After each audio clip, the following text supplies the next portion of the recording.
Hello everyone. Previous lecture में हम footing plan देख चुके थे और excavation plan, centre line plan. अब हम देखेंगे प्लिंथ बीम प्लान, जो कि ये है। इसमें प्लिंथ बीम दिया गया है अलग अलग, जो कि इस टाइप से है। एक है PB1 और एक है PB2, ठीक है। और ये जो है ये स्लैब है। PB1 की अब हम डिटेल देखेंगे और PB2 की। तो ये एक हो गया हमारा पूरा बीम दिया है, प्लिंथ बीम कॉलम से जो कि अटैच है। अब हम इसका साइज़ देखते हैं क्या साइज़ में दिया है। इस स्लाइड में हम देखेंगे कि ये जो इसका डिटेलिंग है प्लिंथ बीम का। तो सबसे पहले हम देखेंगे कि जो PB1 है, तो PB1 का जो साइज़ है वो है 9 इंच बाय, विड्थ है 9 इंच और डेप्थ है 12 inch. Schedule of plinth and mid landing beam, ये शेड्यूल है प्लिंथ बीम और मिड लैंडिंग बीम का। थ्रूआउट जो गया है, जो थ्रूआउट मतलब जो बार्स जाएंगी, बॉटम रेनफोर्समेंट जो बॉटम में जाएंगी वो जाएंगी 2 बार्स 12 mm की, और मिड स्पान में जो कि 0.7 L पे है 2 बार्स 12 mm की। दोनों मतलब बॉटम में 2 बार्स 12 mm की, और जो एक्स्ट्रा रहेंगी वो भी 2 बार्स 12 mm की PB1 में। फिर ऐसे ही सिमिलरली थ्रूआउट जो जा रही टॉप रेनफोर्समेंट वो जाएगी 2 बार्स 12 mm की, और एक्स्ट्रा टॉप जो जाएगी 0.25 L पे जा रही, जो फेस ऑफ द कॉलम से दोनों साइड से फेस कॉलम के फेस से 2 बार्स 12 mm की। मतलब जो एक्स्ट्रा बार हैं वो भी 12 mm की लग रही हैं, और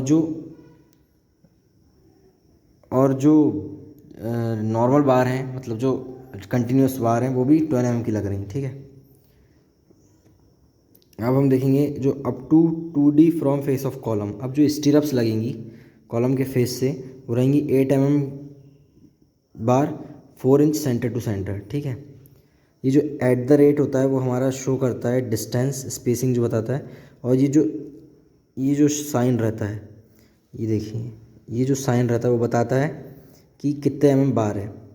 और स्टीरअप्स मिड स्पैन में जो लगेगी वो 6 इंच पे लगेगी, और जो कॉर्नर फेस की तरफ रहेगी वो 4 इंच की लगेगी सेंटर टू सेंटर, ठीक है।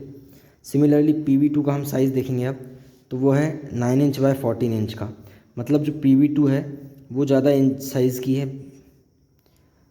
इसका वही है 2 आवर्स लगेंगी 12 mm की बॉटम में, और सिमिलर मतलब वही है पूरा कॉन्फ़िगरेशन वही है जो PB1 में था, बस इसका साइज़ बढ़ गया है PB2 का 9 इंच बाय 14 इंच, ठीक है। फिर इसमें भी सेम है कि जो स्टीरअप्स लगेंगी मिड स्पान में वो लगेंगी 8 mm की, 6 इंच सेंटर टू सेंटर। और ये जो 2D मतलब जो कॉर्नर पर रहेंगी, वो जॉइंट पर रहेंगी, वो 4 इंच की स्पेसिंग पे लगेंगी, ठीक है। अब CB1 जो है वो है कैंटिलीवर बीम, जो है उसका कॉन्फ़िगरेशन है 9 इंच बाय 18 इंच की रहेगी हमारी कैंटिलीवर बीम। और इसमें 4 बार्स लगेंगी 12 mm की, जो बॉटम में लगेंगी, टॉप में तो रहेंगी नहीं, ठीक है। और फिर थ्रूआउट जो रहेगी वो रहेगी 4 बार्स 12 mm की, और एक्स्ट्रा टॉप जो रहेगा वो रहेगा 4 बार 16 mm की, ठीक है। फिर इसका वही कॉन्फ़िगरेशन है, बस इसमें ये चेंजेस है कि जो स्टीरअप्स लगेंगे, चाहे क्योंकि कैंटिलीवर बीम है तो इसमें 8 mm बार लग रहे हैं 4 इंच सेंटर टू सेंटर, मतलब सिमिलर स्पेसिंग रहेगी हर जगह, ठीक है। अब शेड्यूल ऑफ स्लैब जो दिया PS1, पहले हम देख लें PB1 और PB2 और CB1 जो था उसके क्या क्या है। तो ये है हमारा PB1, ये थ्रूआउट गया है, ठीक है। फिर ये PB2 आया, ये पूरा थ्रूआउट PB2 है। फिर ये आया है PB1 जो कि 9 इंच बाय 12 इंच है, और फिर ये PB2 आया जो कि 9 इंच बाय 14 इंच है। ये फिर PB1 आया, PB1 PB1 PB1 PB1 PB1, ठीक है। ये 9 इंच बाय 12 इंच है, और ये PB1 ज़्यादातर PB1 ही है, ठीक है। मतलब 9 बाय 12 की बीम है। और ये जो कंटिन्यूस बीम गई है ये थोड़ी ज़्यादा साइज़ की है, PB2 9 इंच बाय 14 इंच की। अब जो कैंटिलीवर बीम की बात कर रहे थे वो ये है CB1 और CB2, जो कि है हमारा, हमने क्या साइज़ देखे थे, इसका साइज़ हमने जो देखे थे वो है 9 इंच बाय 18 इंच की कैंटिलीवर बीम है, ठीक है। अब हम देखते हैं जो PS1 जो था वो क्या है, शेड्यूल ऑफ स्लैब। तो शेड्यूल ऑफ स्लैब था, तो स्टेयर, ये साइज़ ओवरऑल इंचेस में, स्टेयर का जो साइज़ आएगा 5 इंच थिक है।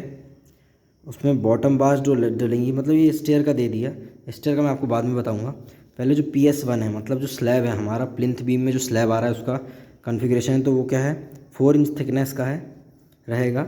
और मिड स्पान में जो मेन बार लगेंगी वो लगेंगी बॉटम में 8 mm bar, 8 inch centre to centre, ठीक है। और फिर यहाँ डायरेक्ट डिस्ट्रीब्यूशन बार लग रही हैं, मतलब जो अपना, हाँ, क्योंकि जो स्लैब रहेगा तो स्लैब तो रहेगा नहीं, एक तरह से ग्राउंड फ्लोर रहेगा, तो उसमें सिर्फ इनने दे दिया, मतलब ये स्लैब नहीं है। PS1 को स्लैब 1 वे स्लैब 2 वे स्लैब आप ये मत समझो, ये प्लिंथ बीम स्लैब है, इसलिए इसमें सिर्फ 8 mm बार आ रही, 8 इंच सेंटर टू सेंटर। एक फर्दर मतलब पूरे उसमें बिछेंगी वो, क्योंकि अपन जो पॉलीथीन शीट देते हैं उसके बाद अपन जो बिछाते हैं उसके ये डलेगी, मतलब 8 mm bar, 8 inch centre to centre. और इसकी डिस्ट्रीब्यूशन बार डलेंगी 8 mm bar, 8 inch centre to centre. मतलब मेन बार और डिस्ट्रीब्यूशन बार जो है वो 8 mm की डल रही हैं 8 इंच सेंटर टू सेंटर की स्पेसिंग पे, ठीक है। ये लिखा है यहाँ प्लिंथ स्लैब सिंगल मैश, ठीक है। Thank you for watching, stay connected, share and subscribe the channel.